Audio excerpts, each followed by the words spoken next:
আসসালামু আলাইকুম everyone, welcome to my channel study line. আজকে আমরা স্পোকেন ইংলিশের এমন একটা খুবই ইম্পর্ট্যান্ট টপিক নিয়ে কথা বলবো, যেগুলো আপনাদের দেশে বা বিদেশে যে কোনো জায়গায় কিন্তু আপনাদের এই কনভারসেশনগুলো খুবই ইম্পর্ট্যান্ট। লাইক আপনি টাকা লেনদেন করতে গেলে আপনার এই ইংলিশগুলো দরকার হবে, কোথাও বাসে বা ট্রেনে বা প্লেনে টিকিট কাটতে গেলে এই সেন্টেন্সগুলো ইম্পর্ট্যান্ট। আবার আপনি কোনো একটা হোটেলে থাকবেন, দেশের বাইরে গিয়ে কোনো একটা হোটেল বুক করবেন, সেক্ষেত্রে আপনার ইংলিশগুলো এই কনভারসেশনটা খুবই ইম্পর্ট্যান্ট। তো চলুন দেরি না করে শুরু করা যাক।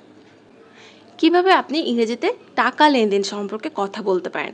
আমাদের দেশে বা বিদেশে যে কোনো সাইডেই কিন্তু টাকা লেনদেন সম্পর্কে কথা বলতে হয়, একজন আরেকজনের সঙ্গে টাকার বিষয়ে কথা বলতে হয়, টাকা ধার নেওয়া বা কাউকে টাকা ধার দেওয়া নিয়ে কথা বলতে হয়। সেক্ষেত্রে আপনি কি বলতে পারেন, আপনি ধরুন কারো থেকে টাকা ধার করবেন, সেক্ষেত্রে আপনি বলতে পারেন ক্যান আই বোরো 600 টাকা ফ্রম ইউ, অর্থাৎ কত টাকা লাগবে সেটা নিয়ে বলতে পারেন। আমি তোমার থেকে 600 টাকা ধার করতে পারি, আর আমি তোমার থেকে 1000 টাকা ধার করতে পারি, ক্যান আই বোরো। এই ধারের ইংলিশটা কিন্তু হবে বোরো। কিন্তু আপনাকে যদি কেউ ধার দেয় সেক্ষেত্রে কিন্তু বোরো হবে না, সেক্ষেত্রে হবে লেন্ড। কেউ ধার দিলে তখন আমরা লেন্ড ইউজ করব। আই উইল লেন্ড ইউ 600 টাকা, আমি তোমাকে 600 টাকা ধার দিব, আমি তোমাকে 600 টাকা ধার দিব।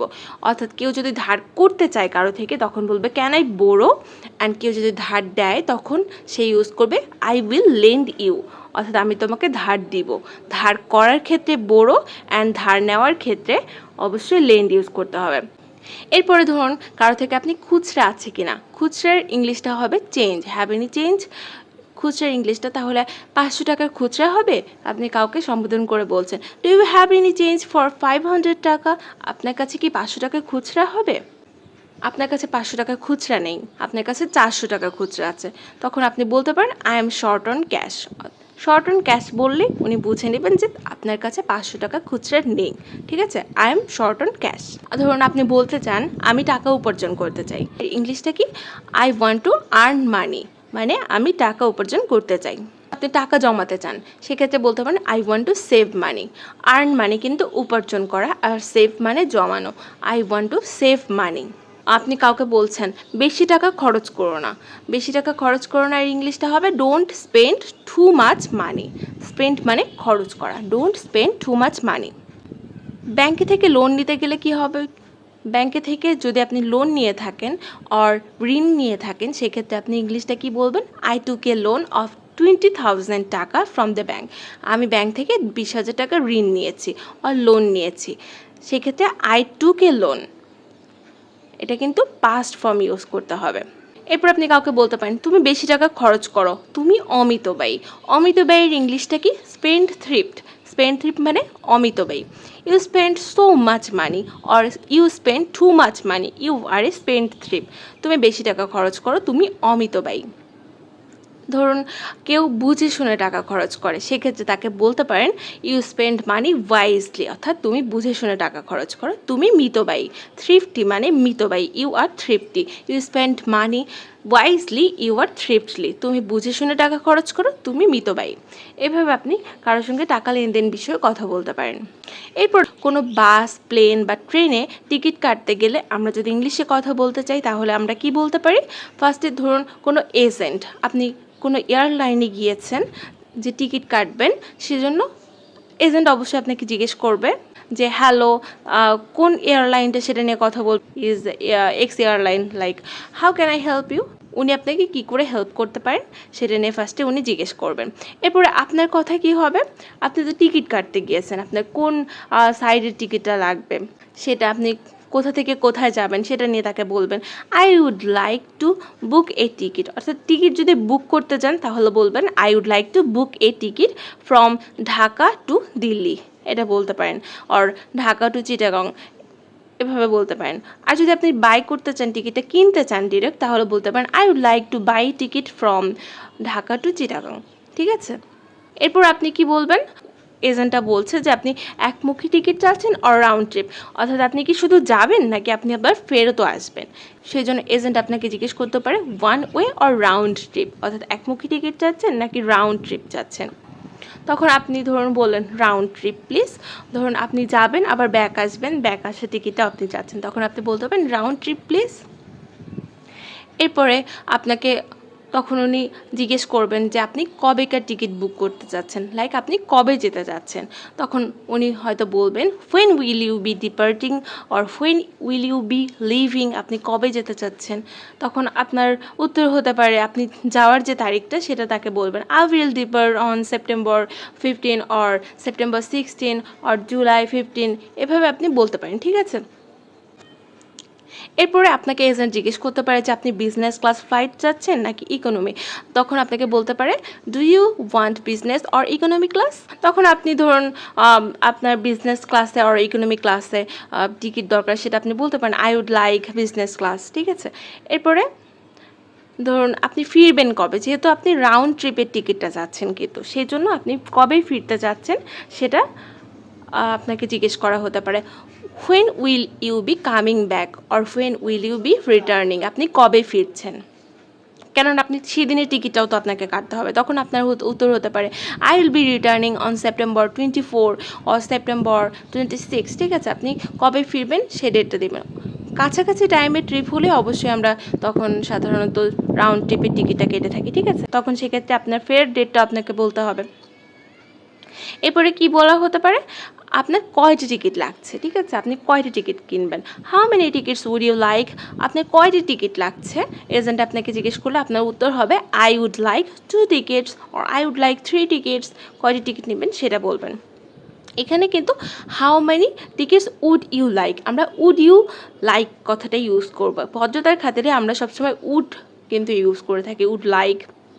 ওয়ান্ট কিন্তু হবে না, আই ওয়ান্ট 2 or 3 টিকিটস এরকম কিন্তু বলবো না, আই উড লাইক ইউজ করব। এটা ভদ্রতার খাতিরে আমরা উড লাইক বেশি ইউজ করে থাকি। চাই, ওয়ান্ট কথাটা কিন্তু অনেক সময় দেখা যায় জবরদস্তির মতো হয়ে যায়, ঠিক আছে। তো আমরা উড লাইকটা ইউজ করব। তখন আপনি বলতে পারেন যে আপনার 2 or 3 টিকিটস লাগবে এবং আপনি কোন পাশে, জানালার কোন সাইডে জানালার পাশে বসতে পছন্দ করবেন অর মিডল রোতে বসতে পছন্দ করবেন সেটা আপনি বলতে পারেন। Could I get a window seat, আপনি কি উইন্ডোর পাশে সিট নিতে পারেন সেটা সম্পর্কে আপনি এজেন্টকে বলতে পারেন। লাইক আপনি করিডোর সিট নিতে চাইলে সেটা বলতে পারেন, উইন্ডো সিট নিতে চাইলে অথবা জানালার পাশে বসতে চাইলে বলতে পারেন, ফ্রন্ট রো সিট নিলে বলতে পারেন, ব্যাক রো সিট নিলে আর মিডল রো সিট নিলে বলতে পারেন যে আপনি কোন পাশে সিট নিতে চান। যদি সিট অ্যাভেলেবল থাকে তাহলে যেন আপনাকে সেই সিটটা দেওয়া হয় সেটা নিয়ে বলতে পারেন। এরপর আসুন আমরা শিখি হোটেলে আমরা ইংরেজিতে কী করে কথাবার্তা বলতে পারি। হোটেলে বিভিন্ন রিজার্ভেশনের ক্ষেত্রে হোটেলের প্রবলেম, আপনি হোটেল কিভাবে বুক দিবেন সেই সব ব্যাপারে কী করে কথা বলতে হয়। আমরা আমাদের দেশে বাইরে বা আমাদের দেশের মধ্যেও কিন্তু আমাদের ইংলিশে হোটেলে রিজার্ভ করতে গেলে কথা বলতে হয়। লাইক আপনি বলতে পারেন I would like to make a reservation for November 3 for 3 nights please. আপনি কয়দিন থাকবেন অবশ্যই আপনাকে উল্লেখ করে দিতে হবে, ঠিক আছে। হোটেলে যিনি রিজার্ভেশনে দাঁড়িয়ে থাকবেন তাকে আপনি হোটেলের ম্যানেজারকে আপনি বলতে পারেন আপনি কবে রিজার্ভ করতে চাচ্ছেন, হোটেলটা বুক করতে চাচ্ছেন আর আপনি কয়দিনের জন্য বুক করতে চাচ্ছেন সেটা অবশ্যই উল্লেখ করতে হবে। I would like to make a reservation or I would like to make a book for November 3 to 3 nights or October 1 to 4 nights please. এটা নিয়ে আপনি বলতে পারেন হোটেল রিজার্ভের ক্ষেত্রে। তখন হোটেল ম্যানেজার আপনাকে কি বলতে পারে আপনি কি ধরনের রুম চাচ্ছেন, হোটেলটা বুক করতে গেলে ডাবল রুম চাচ্ছেন আর সিঙ্গেল রুম চাচ্ছেন সেটা আপনাকে জিজ্ঞেস করতে পারে। তখন হোটেল ম্যানেজার আপনাকে বলতে পারে what kind of room are you looking for, আপনি কি ধরনের রুম চাচ্ছেন। তখন আপনি বলতে পারেন যে আপনি কি ধরনের রুম চাচ্ছেন, I am looking for double room, I am looking for a twin room or triple room or family room. আপনি কেমন টাইপের রুম চাচ্ছেন সেটা অবশ্যই আপনাকে উল্লেখ করতে হবে। আপনাকে হোটেল ম্যানেজার স্বাগতম জানাতে পারে, hello welcome to our hotel, আপনাকে স্বাগতম জানানো হলো। এরপরে আপনার যে নামে রিজার্ভেশন করা আছে, আপনি যে নামে হোটেলটা বুক করেছিলেন সেই নামটা আপনি বলবেন। তখন we have a reservation under mister or missus Rahman or mister missus Maksud.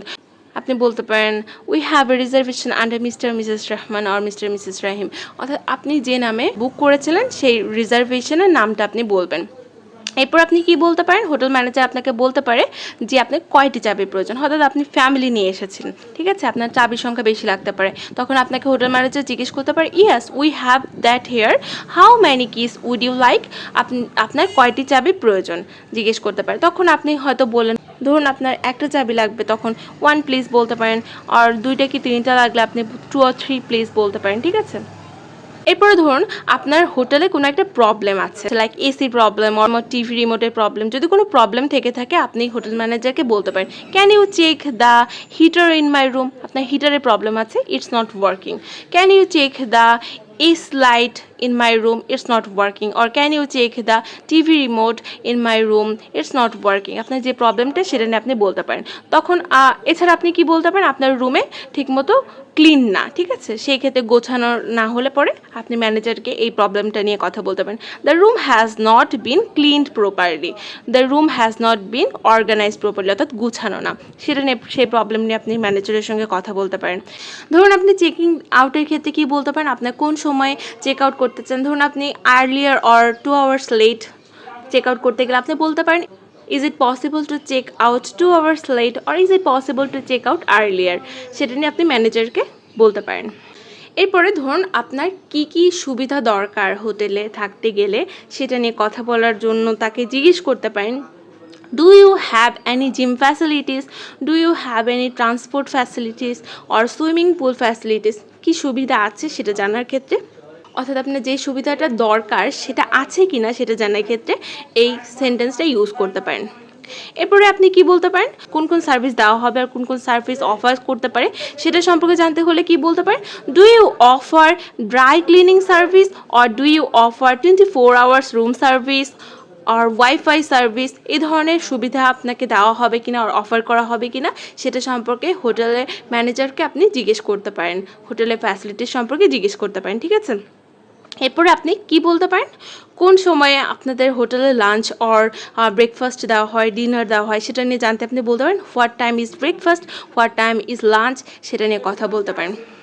তাহলে আমরা এই সেকশনে কি শিখলাম, হোটেলে আমরা কি করে রিজার্ভেশন করতে পারি, হোটেলে চেকিং ইনের ক্ষেত্রে আমাদের ম্যানেজারের সঙ্গে আমাদের কি কি ধরনের কথাবার্তা হতে পারে, হোটেলে কোনো প্রবলেম থাকলে অর্থাৎ আপনার রুম সার্ভিসে কোনো প্রবলেম থাকলে কী কী কথা আপনি বলতে পারেন, আর চেকিং আউটের ব্যাপারে কি কথা বলতে পারেন, এমনকি আপনার রুমের ফ্যাসিলিটিস নিয়ে আপনি ম্যানেজারকে কি কথা জিজ্ঞেস করতে পারেন সেটা নিয়ে আজকে আমরা শিখলাম। এমনকি কোন টাইমে ব্রেকফাস্ট ও লাঞ্চ তারা প্রেফার করে সেটা নিয়ে আমরা শিখলাম। সো গাইস আজকে এই পর্যন্তই, সবাই ভালো থাকবেন, সুস্থ থাকবেন, ধন্যবাদ সবাইকে।